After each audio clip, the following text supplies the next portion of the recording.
when I was about 6 years old, I was spending the night at my grandpa's house, Mhm. and I was going to bed, and in the middle of the night, there was a man standing at the uh, my doorway to my room, and it scared me really, really bad because he had really black eyes, and he kind of looked like my grandpa. He accidentally unleashed something that attached itself to him, and when it did that, I could tell something bad was wrong. There was this man, this woman, and this little boy that would come visit us. And then when the sun would come up, they would disappear. But the little boy would be playing on the ground with like these little car toys. The Mhm. lady always came in with like a tray of sandwiches. And this guy was always sitting in this like recliner, like rocking chair my dad had.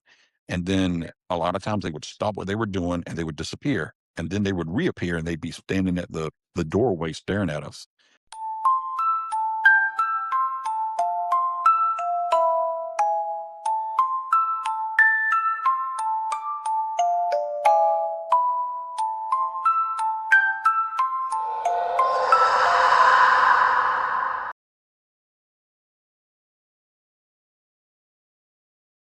Hello, everyone. This is Sheeba from Dareecha Podcast. And today in our horror podcast, we have Patrick Welsh from Savannah, Georgia. He is a lead investigator for the Paranormal Society in Savannah, Georgia. And he is also a Freemason.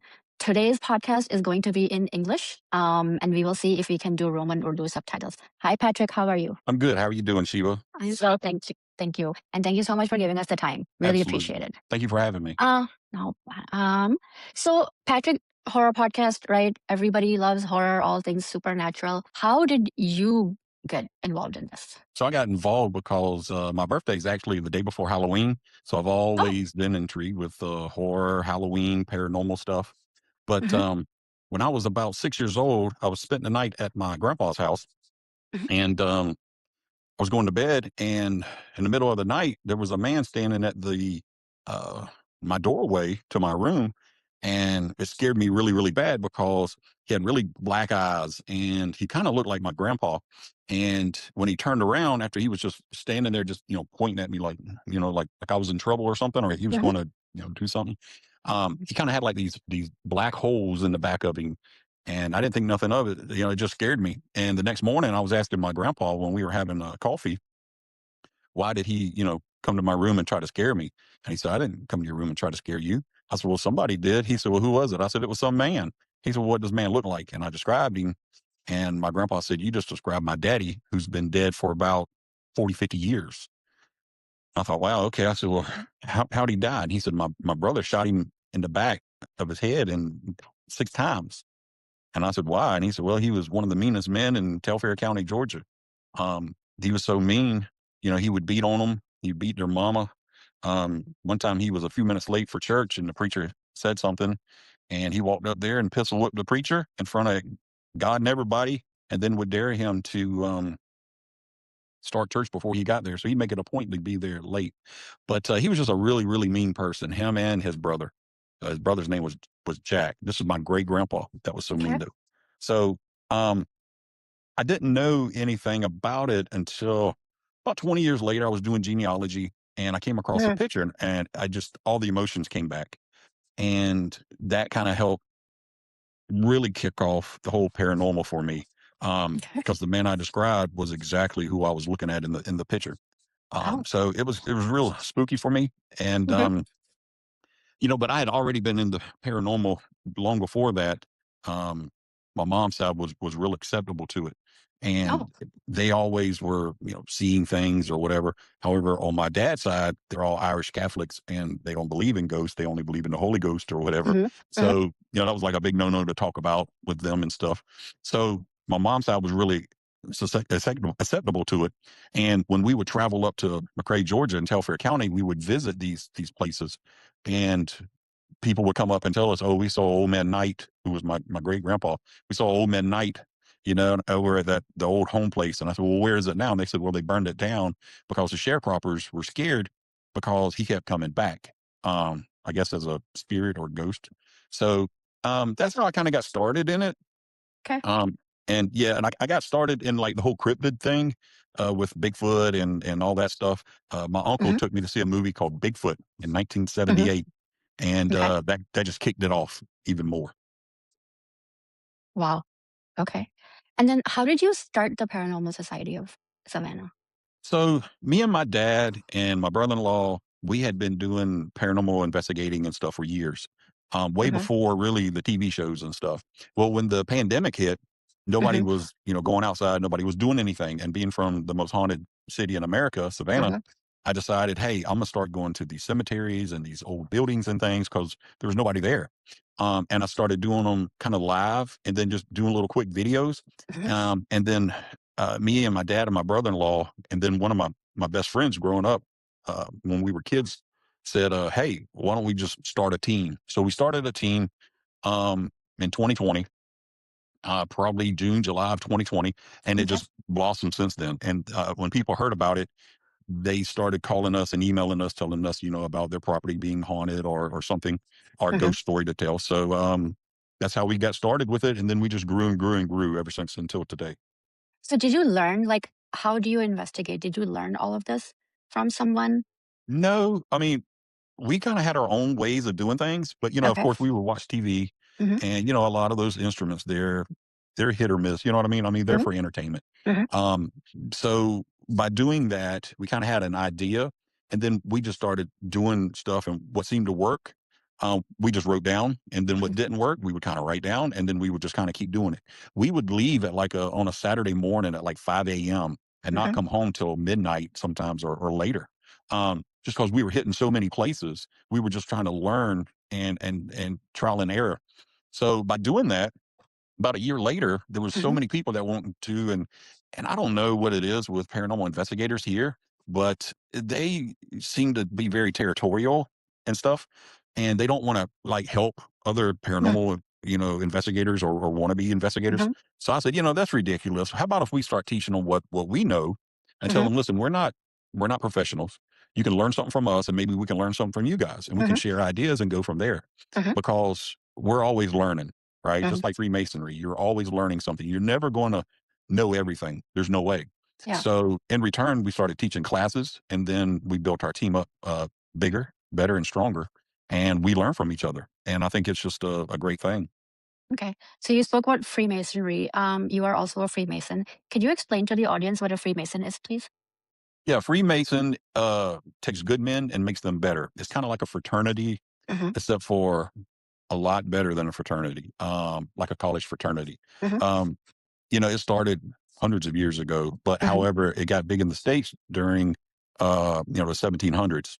Mhm. Um, and basically back then it was a way for men to come together with like-minded individuals, those that wanted to make their communities better and those that wanted to make themselves better, whether it be a better husband, a better son, a better father, or a brother, or what have you, uncle. Mhm. So that's one of the reasons why I joined that in curiosity. And my dad was a Freemason.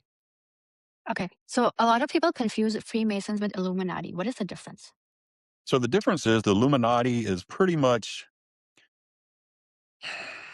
I want to say this a right way without making anybody mad or whatever. It's more or less elite people, Okay. people with lots of money, Mhm. billionaires, millionaires, and they have one purpose in mind, and that is to control the economy or Mhm. to control the economics of the world, the way the world thinks. Mhm. And the other hand, the Freemasons are a fraternity that doesn't matter who you are. Mhm. You come forth trying to make your community better, or it's Okay. for a love of God. It doesn't Mhm. matter who you worship, as long as you believe in a supreme being. Mhm. You're sound by birth, of lawful age, and come under the tongue of good repute amongst men and masons. So, with that being said, we want good men that are going to work hard in the community, that loves their Mhm. family, loves God, and loves their family. Okay. So is Illuminati like a cult? Like, so with the Epstein files, like everyone knows about that, right? And Yeah, we're finding out there are like a certain people somewhere. I used to joke that there are certain people sitting in the conference room running the world. Apparently, that's not a joke anymore. It's true. yeah. So is that really it? Like a cult, devil worshipping? Like they've So, been worshiping the Baal? well, I'll be honest with you. I mean, I'm not in the Illuminati, so I Mhm. can't really answer. But I can Okay. tell you from what I know and from what I've Hmm. kind of studied is yes, they're like an occult, but more Hmm. like an elite occult club where anybody just can't join, right? Okay. Like you have to have certain Criteria? visuals. Okay. You know what I mean? Like you have to have certain thoughts and visions for what they want to do, meaning controlling, whether it be controlling a section of the world, the oil, uh, whatever it is. But they want to be in total power. Is it devil worshiping? I don't think so. Mhm. Um, I just think that they're just really powerful men that's always had money and has lots of money. So they think they're godlike, Yeah. you know? Mhm. Whereas Freemasons, it used to be, those were very prosperous men. Everybody wanted to be one because of how well distinguished they were. But now I can tell you in lodge, a lot of times I'll be sitting in there with a guy that, is either a farmer or works a 9 to 5 doing basic things. But with Illuminati, you're not going to see that. You don't want to see some farmer or somebody that works a 9 to 5 sitting in an Illuminati meeting. Not It's gonna not going to happen. happen. Okay. Do you know any Illuminatis? I do not. All right. Let's get back to the paranormal. What are some of the scariest hauntings that you guys have investigated? So there's been quite a few that we've investigated. Mhm. Uh, there's a couple that come to mind. One would probably have to be there's a movie called A Savannah Haunting. Oh, Um, we helped kind of bring to life some of the facts that were supposedly about the house. okay. Um, I believe it's on Amazon and whatnot. And me and the guy that owns the house became good friends. And we have come out and investigated probably about 10 times. Mhm. But that's one of the scariest houses I've ever been in. We had an investigator shoved. She was shoved so hard that she fell forward on like this marble floor and was like black and blue for like several weeks. She Wow. said it felt like somebody just kind of punched her in the back and at the same time, like kicked her in the back. And if we hadn't been sitting right there at the table setting up equipment, I wouldn't have believed it. But seeing her just lunge forward like that, yeah, it was spooky. But there was a lot of other spooky stuff in that house, man. Um, we were doing like EVP sessions and things, and it kept mentioning tunnels and stuff, and I didn't know what it was talking about. So at the end of the investigation, we were asking the homeowner about the tunnels, and he started laughing, and he said, "Yeah, there's a tunnel under the house." And I was like, "Really?" And he's like, "Yeah." He's like, "Come here, I'll show it to you."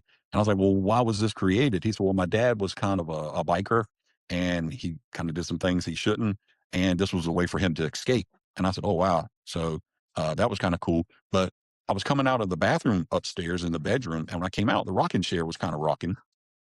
And I thought one of my friends might have been, playing a joke or Mhm. something because it had been getting kind of late and we weren't really getting a whole lot of activity. And I just said, "Hey, if that's you, can you make the rocking chair stop?" And it stopped just like that. And I said, "Well, if you're still here, can you make the rocking chair rock fast?" And it started just rocking really, really fast. So I just kind of got out of there. One of the scariest instances there was when I was leaving. It was about 4 o'clock in the morning, and I looked in my rearview mirror. I don't know why. I just looked in my rearview mirror, and there was a woman standing at the top of the stairs in the window looking out. And I said, "I'll never do that again. I'll never look in my rearview mirror." But it's the same room where the rocking chair was rocking so fast. So why did you guys figure out why there were so many hauntings there? Like what happened? It used to be an old plantation, Okay. and but the house that's there now was not a part of it. The plantation, of course, was burned and destroyed. There was a lot of slaves and indentured servants buried all around there. So we feel like there's a lot of slaves spirits that are restless there. Um, but we also feel like there's also a lot of negative energy there because he had a voodoo priest come in and for priestess, and she did lots of things to get rid of a lot of the negative energy in there and it helped try to close one of the portals. And Mhm. she buried crystals on the corners. But so when you walk up to the house, Mhm. you can feel something. Not like I told him, I said, it feels like we all got kind of sick and nauseated when we were walking up to the house, like dizzy and everything. Like, oh man, like, oh, I feel like I'm gonna throw up. Mhm. And it just felt like something was going around and around the house. Well, once he told us about the crystals, I said, "I think it's spirits going around and around looking for a way to get in, but they can't get Mhm. in because of the protection the voodoo Mhm. priestess had put on the house. But there's still spirits inside the home that's still very active." Really? So you guys couldn't like clear it? We don't really do that. We don't really come in and cleanse houses. Okay. We do simple cleansings and things like that. Simple meaning just a residual haunting, nothing negative. Hmm. However, and a lot of times the homeowners don't want us to. They Oh, say no. Listen, if they're cool, we're cool. They're fine. But really? every now and then you'll get somebody that says they have either a demonic, uh, you know, infestation. But that word is used so much that you kind of have to take it with a grain of salt. But you always have Hmm. to treat every case the same. Um, so that being said, we do have a demonologist on our team, Jay. Hmm. Um, So when Good he vibe. says Jay, he's talking about Jin Chaser Ejaz Bhai that Yeah. has come on our podcast twice now. And, Oh, and cool. that's how I met Patrick, by the way. Cool. So, No, yeah, Jay's awesome. Jay's our demonologist. And even if it's not demonic, but it is something negative, mhm. then Jay will come in and help cleanse it. Um, Okay. I would rather Jay do something like that because he's more experienced than I am. He has many years in the field Hmm. with the kind of negative energy like that. I don't want to mess with something that I'm either going to provoke it and make it worse or have something attached to myself. And Hmm. that's when I usually pick up the phone and call somebody like Jay. Okay.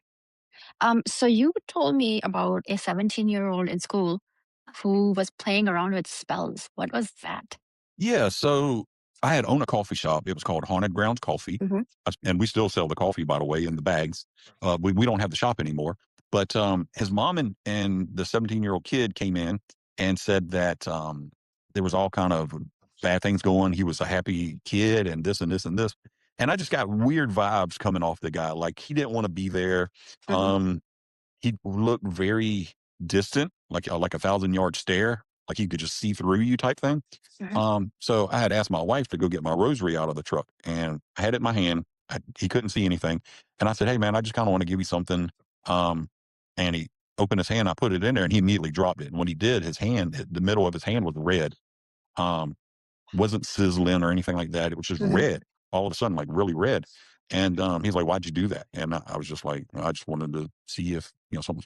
And then Hmm. I also did another test where a lot of times people claim they're demonic. We'll have like one little vial that's tap water, another vial Hmm. that's actual holy water, and we'll hit them with the Okay. tap water. And if they act all crazy, oh, it burns, and we know they're full of crap. So I had actually touched him once with the tap water, nothing. I had put some holy water in my other hand and went to kind of pat him a little bit on the back. And when I did, he jumped. And I thought, okay, we actually have a demonic possession here. So then I started getting these other feelings from him. I said, You seem very depressed to me." And he said, "Yeah."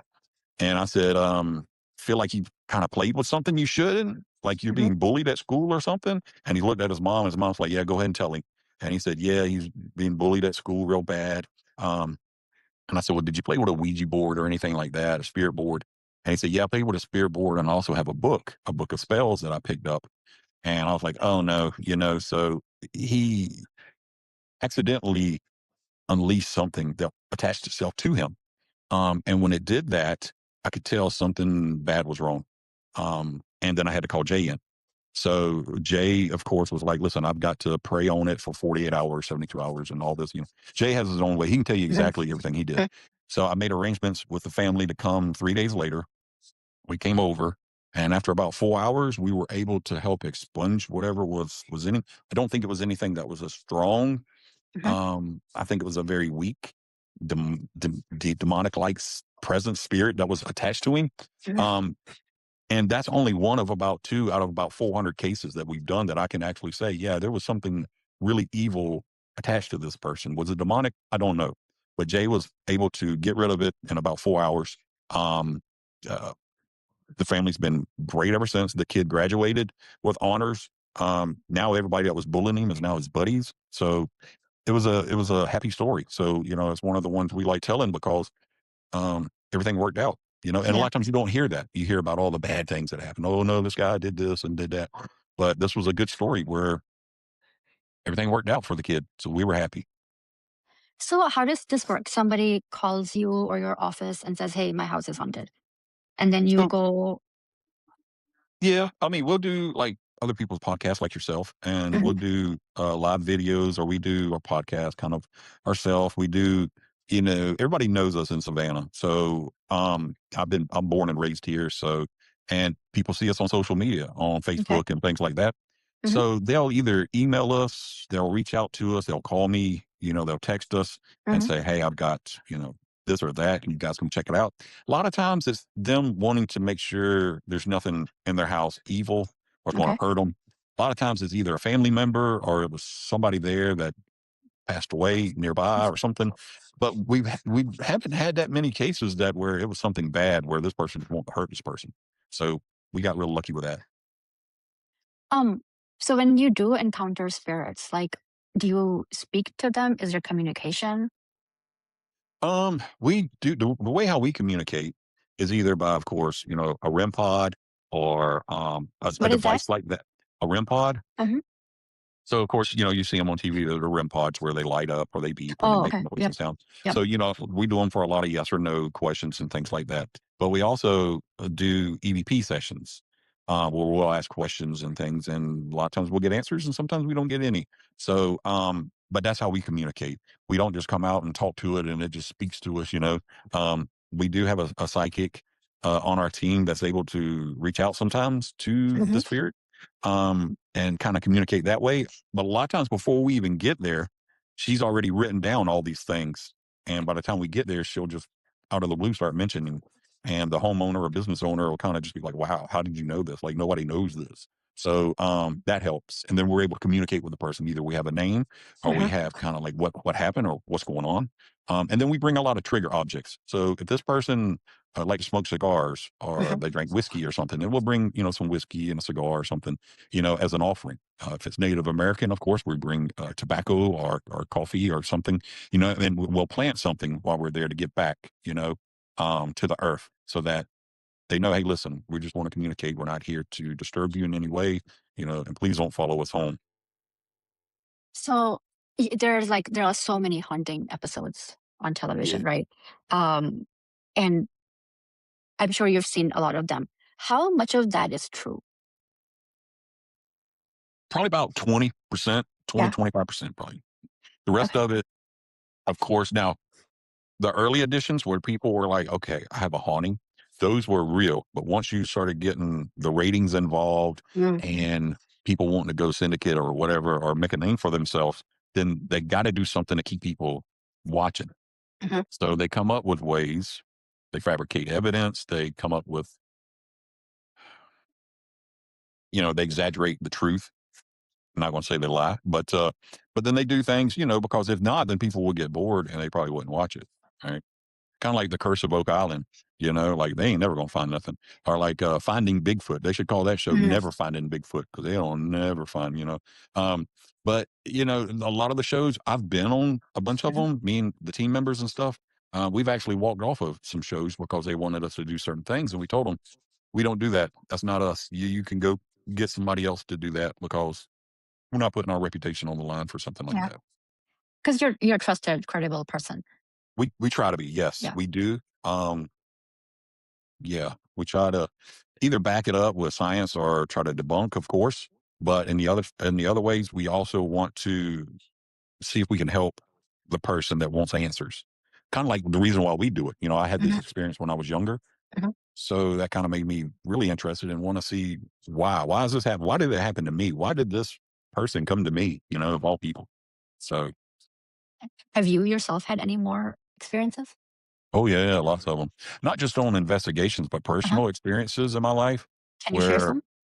yeah, I was going through a real difficult point in my life when I was like 17 and was having really bad, thoughts, was real depressed and everything.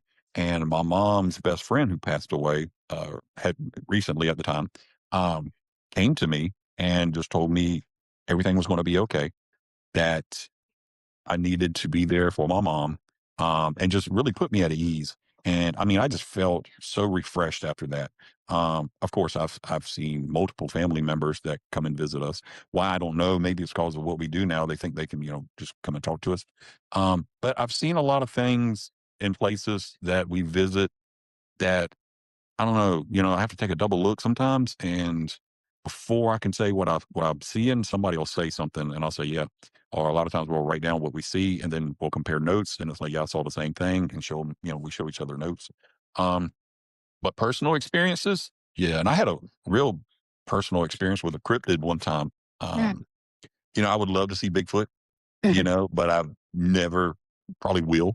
I love Mothman and all that stuff. But when I was about 15 years old in 1988, uh, I saw, and I don't really like talking about because a lot of times people say, "Oh, bullcrap," but I saw the lizard man here in Savannah. What's a Um, lizard man? so the lizard man is like a reptile that walks on two legs, is kind of bipedal. Me and two of my friends saw it. We were cutting through the woods next to Saltwater River, and we were just kids going fishing, and it took us a while to get there. And then once we got there, we would try to leave before it got dark because it would get a little spooky at night. And we were leaving, and as we left, my friend saw it first, and we just dropped everything once we saw it and took off. We came back the next day with my dad, who didn't really believe us, and he was able to find tracks of this thing and where the marsh had kind of laid down, where this thing just kind of bum rushed its way through it. Mhm. And then several months later, we were watching TV, and then in Bishopville, South Carolina, there's a guy that said he saw a lizard man-like creature, and I was like, wow. So that just kind of like me and my friends just kind of freaked out, and that kind of got me into it, really intrigued as well. So Wow. yeah, Um, what are people think some you're crazy. You start talking about that stuff. yeah, so how do you handle that? Like, you tell someone, they're like, "What are you talking about? This is ridiculous." So a lot of times we're lucky. The people that we talk to are like-minded individuals. Mhm. So with that being said, kind of like with the paranormal, the first thing they say when they reach out to us is, "You're probably going to think I'm crazy," and then they just start. We tell them no, just tell us what's going on, you know.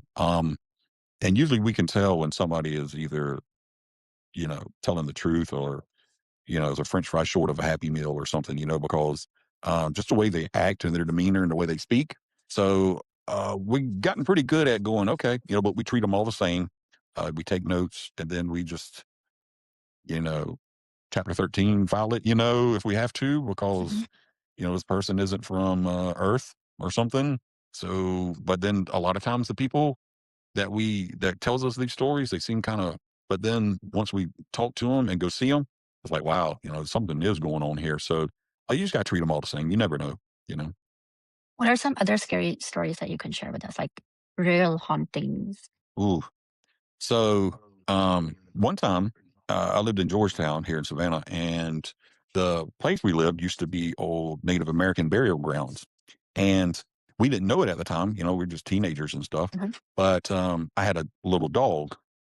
And I was sitting downstairs at the table, doing some homework and stuff, and my dog started like doing this real slow walk things and just staring at nothing. There was nothing there. I was just kind of doing this growl thing. Mhm. And then something picked him up and threw him at these like bifold doors where the washer and dryer was. And he took off and I took off outside. But there was constant, everybody that lived in like this little horseshoe section, these townhomes of where we lived was experiencing tons of stuff. My mom was the manager of these townhomes, and we would move every few years to a different townhome. And every one of them, something else would happen. Really? Um, yeah, something crazy like, we would see, like, a person going up the stairs that wasn't there. Um, we would see, these figures, like, come into the, living room and just walk through walls. Um, you would see stuff kind of pick itself up like a dish or something and just slam itself back down. But some of the scariest stuff was really when I was a lot younger. Um, Mhm. we lived in Columbia, South Carolina.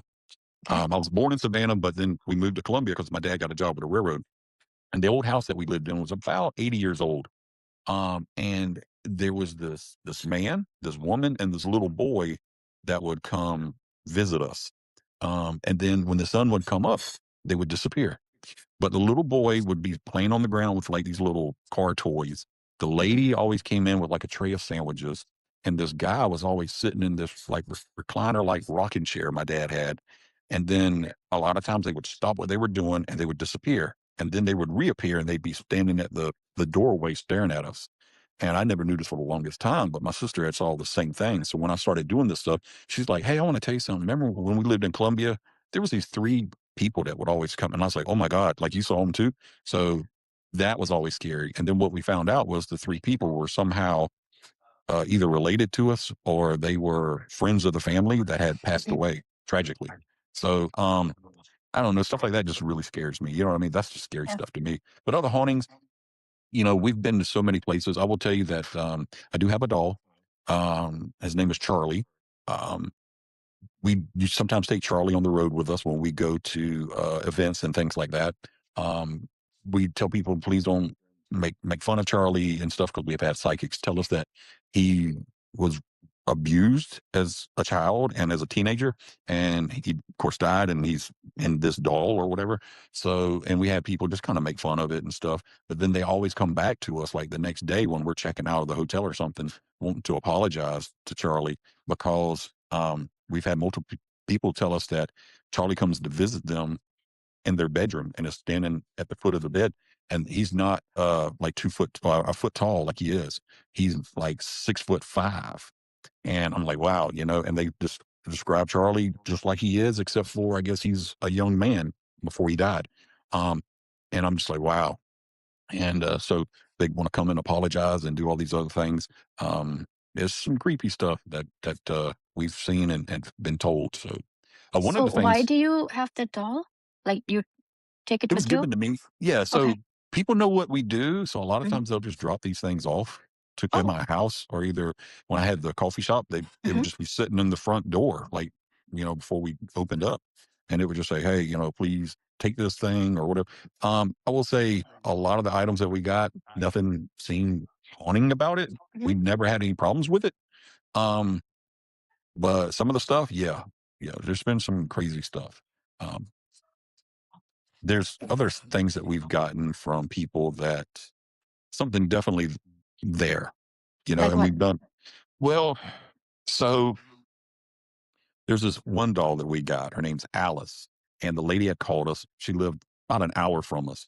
We went down there, and the lady was sitting in the driveway, and she was crying, and she said, "If you don't mind, if you can go in my house." She told us exactly where the doll was to go get the doll. So I had one of the team members go in and get it and bring it out, and she didn't even want to look at it.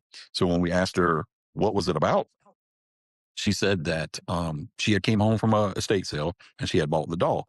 Well, she had bought other items, and her husband was mad, and he was kind of upset and saying things he shouldn't say. And she was fixing dinner, and as he laid back in the recliner, he said something jumped on his chest, and when he looked, it was the doll was choking him. So he had refused to come back to the house until uh, the doll was removed. She was crazy upset. We kind of took it as a okay, whatever. So we put it in the shop. I was telling a reporter this, and she just started laughing. And she was kind of like, "Yeah, right." And when she said that, there was a big crash. And when we went to go investigate, all of our syrups for the coffee flew off of the side of the wall and just crashed everywhere. Probably about $500 worth of syrups and stuff. And next to it was Alice the doll. She even put this in the newspaper article about it. She said if I hadn't have seen it and heard it, I wouldn't believe it. So she started apologizing to the doll and all these things. Do you have a People picture of have, the doll? I do, yeah. Okay, And will you people send have, it? yeah, people have Wow. seen her a lot. When we had the shop, they would see her in the shop, moving and walking and things like that. Um, they would ask where the young lady was that was dressed. Did we have a cosplay character Mhm. at the shop? And I'd say, no, what she look like? And they describe her to a T. And when I would show them the doll, they would really like, oh, okay, they don't want to come back. So we kind of had to quit having some of those things at the shop because it just freaked people out. They would see, they would go in this back room, they'll sit down and have coffee and stuff, and thinking they're having coffee with somebody, and it's not. It's it was a spirit or something, So it's kind of freaky. Yeah. Did you figure out what was in the doll? Like why was it like that? No, we've had a couple psychics, but they can't break that. It doesn't want to communicate. It doesn't want to reveal why it's there, and we just kind of respect it. We just figured, hey, when you're ready to talk, Mhm. let us know. So. So do you bring all of these like because clearly these are negative energies, right? So Mhm. do they affect you personally or your house? So my wife won't let me bring them in the house. Oh, So whatever. that's so. One day I was playing a big prank on her. I got this little doll. He's about this tall. His name is God. What is his name? Henry. A lady gave it to us, and long story short, my wife was like, "Not bringing that in the house." And so I was like, "Okay." Well, I waited. She went to bed, and I put it on her nightstand next to her cell phone. And when she woke up in the middle of the night, it scared her so bad. So that was the longest 2 weeks I slept on the couch. But Why so would you do that? because it was, to me, it was funny, but, like, to her, it scared her half to death, but people talk about that doll a lot, like, it has painted eyes, and when I would do lives with it, people would Mhm, claim that it would blink at them or wink at them and stuff, and I was like, "There's no way, it has no eyes, they're painted," and they was, "I'm mhm. telling you, the doll winked at me," or when they saw it in person, so I don't keep those things there, I keep them in a storage, um, and we talk to it like we talk to them like they're regular everyday people. Mhm. Um, we give them what they want. A lot of times we'll have little offerings around them. Like Henry likes suckers and he also likes ladies. So we'll have little lady dolls around Henry and suckers like lollipops and stuff. You know, we try to give them what they want so they won't mess with us. How does that communication work? Like, do they speak? No, they don't really speak. You can kind of, Clairvoyance? yeah, I don't know if that's the word. They just kind of tell you, like you can Telepathy? just, yeah, like they just kind of tell you like what's going Okay. on. Yep. Nope, I get that, Um, yeah. Yeah, we had that with one of our dolls called Jeb. Um, we got him from Plains, Georgia. He was in an antique store and he would just reach, I felt like he was just reaching out to me. And then one of our team members, she said that, "Hey, this doll," I noticed she was just walking around with it. I'm like, "What are you doing?" She's like, "Well, the doll just reached out to me. So I picked it up." And I was like, "That's weird because it was doing the same thing to me, but I wasn't picking it up." So we called the person that owned it from the antique store and they was like, "Just take it." So we took it. Why do you think there's such a history with dolls? Like, there's Annabelle and there's, all these. Why specifically dolls? So I think a lot of times it used to be a personal attachment to the Mhm, person. Like with Charlie, Charlie supposedly what we were told was he worked on a farm, 1920s, 30s, or whatnot, and this was his favorite doll. And when he died, he somehow manifested into the doll. And supposedly he was kind of mentally challenged. So, and then we have to be careful when we talk about a lot of the objects that we have because they get real sensitive and things will happen like things will move, or either I'll get a team member to call and says, "Hey, I was in the storage getting some equipment and I got in the car and such happened. My radio was full blast, my windshield wipers were going and everything. So, maybe they're just messing with them, trying to be, funny or pranks or, mhm. but, so we just have to be careful with a lot of objects that we have.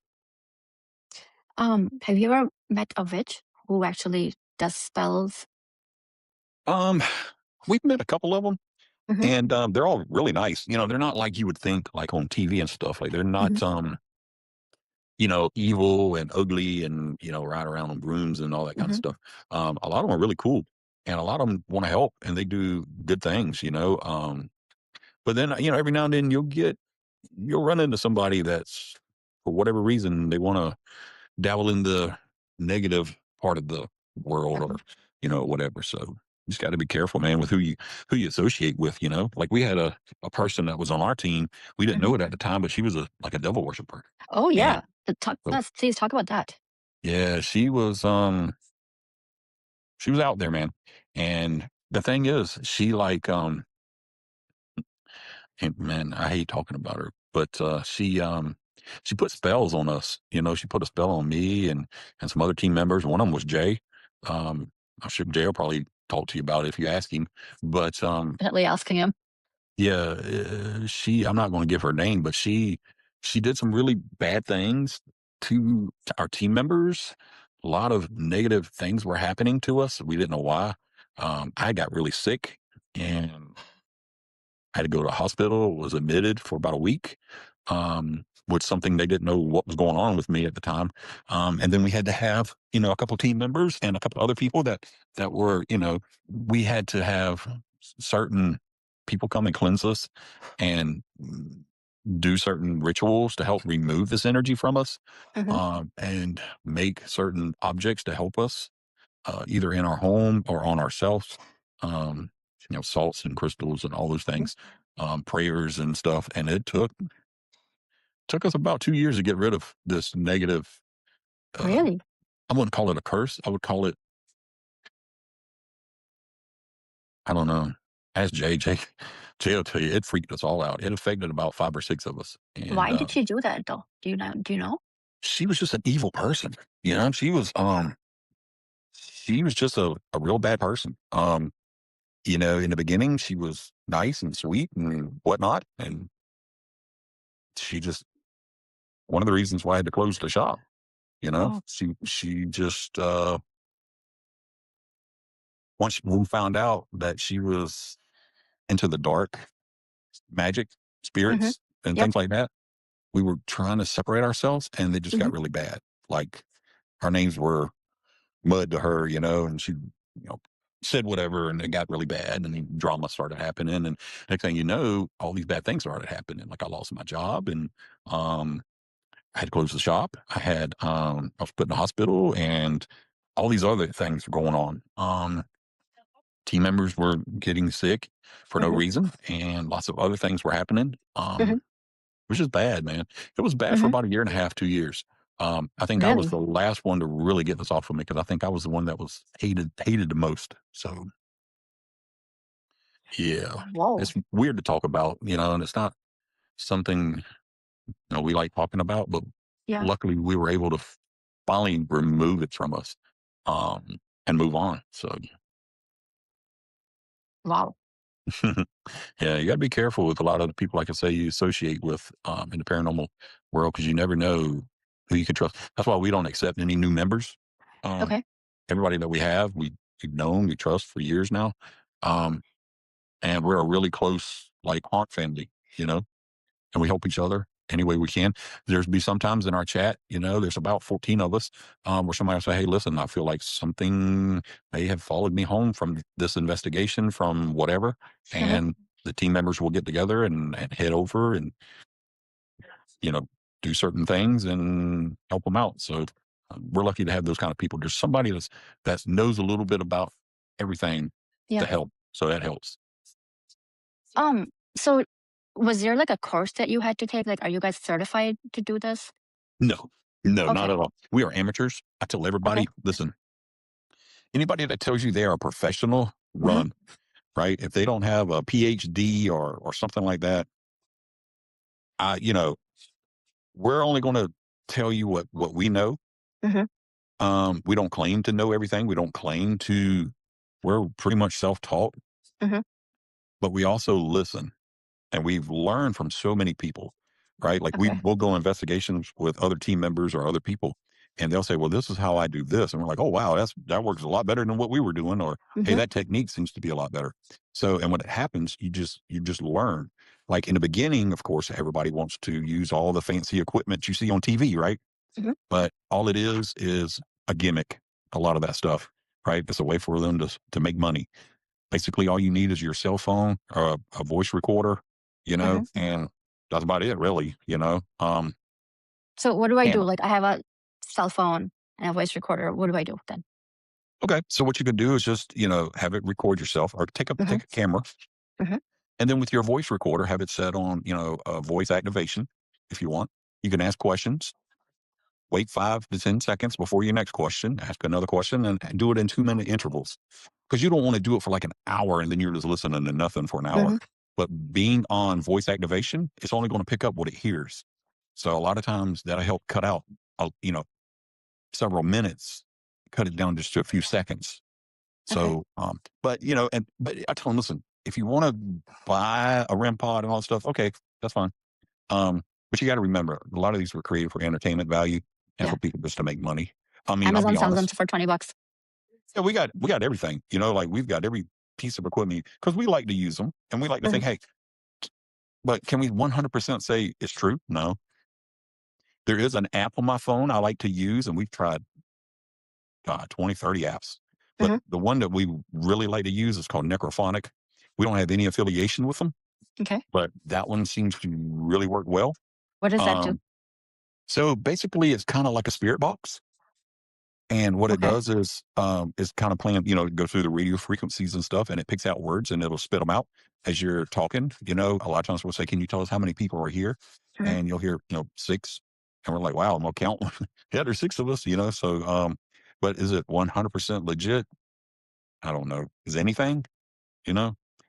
I think if you don't capture it on film or video, then it's hard to explain what you're seeing, and it's hard to prove it to other people, you know? But what you see is what you see, Yeah. you know? So, Wow. So I should go download that app. um, it's a pretty good app. I think it's about $10, but you only have to pay for it one time. So, that's the good thing. There's other apps out there that are, a lot of people like using GhostTube and GhostTube SLS. I like using it sometimes. Some of the team members swear by it. So, I mean, again, we don't have any affiliation with these people. We don't get any kickbacks or any money from it.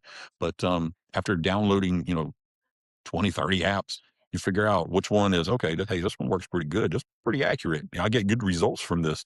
Then you get others that you're just like, oh, what a piece of crap. Believe I bought this or downloaded it or whatever. So, So if let's say I download the app and there's nothing, I don't know, and I download the app and then some entity does end up communicating. So what happens then? Like now you actually something that was hidden is yeah. now no longer hidden. What happens then? So what you do is you start communicating with it, and then at the Okay. end, when you're finished, you tell it, goodbye. You tell it, always thank it. Hey, thank you for communicating with me. I appreciate your time. Please don't follow me. Please stay here. Um, and then you tell it goodbye. You're very respectful to it. If you're being negative and you just all of a sudden see, that's like with Ouija boards. It's what people don't Hmm. understand is we don't play with Ouija boards. It's not because we're scared of them or anything. Ouija boards and spirit boards, they're okay to have and play, if you want to do that type of thing. But is But there where any people, truth to them? yeah, there is. There's a lot. Oh. But here's where people get in trouble, right? Hmm. Is they find one in a garage sale or something and they get it and they bring it home and ooh, we're going to play this thing, and they play it for an hour or two and they get bored and they put it back in the box and shove it under the bed. And then a few nights later or whatever, their bed is shaking and rumbling and they're seeing grandma from the grave, or whatever they were conjuring up. And they don't understand why. But the reason Hmm. why is because they didn't close the box. They didn't close the session. They didn't know what they were doing. So they opened up this portal and Hmm. instead of closing it, they just left it wide open and they Oh. left this portal open and anything can come and go from this thing, good, bad. Mm. And that's where they get in trouble. And then that's when they call us. Hey, can you come take this thing? We tell them, look, I'm going to burn this thing. No, don't burn it. Don't burn it. You're going to make it worse. Don't do this and don't do that. We do a ritual that we performed on ourselves. Mhm. We take them and we take them to like the beach. And the reason why we do that is we bury a whole 3 by 3 by 3 um, Okay. three being the Holy Trinity. We put the spirit board in there, we cover it up. And the reason why we take it to the beach is because salt is what helps keeps the negative spirits Mhm. away, our Yep. spirits itself. So yeah, you can go in your backyard and pour some salt in it and bury, but that salt is eventually going to evaporate over Mhm. time. When you do it at the beach, the tide ebbs and flows in every Yep. 24 hours and we'll never run out of salt. So it'll constantly, stay there. And we bury it 3 by 3 by 3, of course, the Holy Trinity and all that stuff to help whatever negative spirits are maybe Mhm. affecting people. And it seems to work. That's what we do. Other people do other things with getting rid of them, but we just prefer to do it this way. Oh. Patrick, thank you so much. Yeah. This is a lot of information. And it's actually really interesting because so far I've only done these podcasts with, Pakistanis, Muslims. So I know that. But now this is completely different. So I think it's going to be really interesting to the audience because it's really interesting to me, especially Yeah. the dolls part. Yeah, Um, anytime you want to talk about anything, whether it's yes. paranormal or Freemasonry or whatever, don't hesitate. I mean, I'll answer whatever I can. No, And, as far as definitely. Freemasonry is, you mentioned Muslims. There's Muslims in our lodge. Really? Not only do we have the Holy Bible, Hmm. the King James version, we also have a Quran up there and things like Oh, that. So that's what people don't realize. People only they guess, and the people yeah. that talk negatively about us are people that either aren't Freemasons or something really bad happened. Um, either they didn't get in for whatever reason. They call it blackballed. There is no black ball. That's where the whole term being blackballed comes from. But there is no black ball. It's a black cube. A white ball elects, a black cube rejects. So people that don't know Freemasonry, they say, oh, I was blackballed. No, you weren't blackballed. You were black cubed. So But those are just people that, for whatever reasons, we accept anybody. It doesn't matter. You just have to be a good person, believe in God, and be of the right age, and come under a good tongue amongst your men and peers, and want to do good. And we heavily investigate people before we accept them. We'll talk to neighbors, we'll talk to Mhm. people they work with, they talk to their family, we go to their home, Sure. and we do that so that we can look and go, okay, this guy is not like in his home killing people, or he's got a moonshine steel set up in his basement or something. So you want to associate yourself with good people. That's all. All right. So this was with Patrick. You will see his Facebook page. There's a link to that. Please subscribe to it. His TikTok is going to be here. Please follow him on TikTok. He's not on Instagram. Please follow us on Instagram, like and share our videos, and please subscribe to our podcast. Thank you, everyone. Thank you.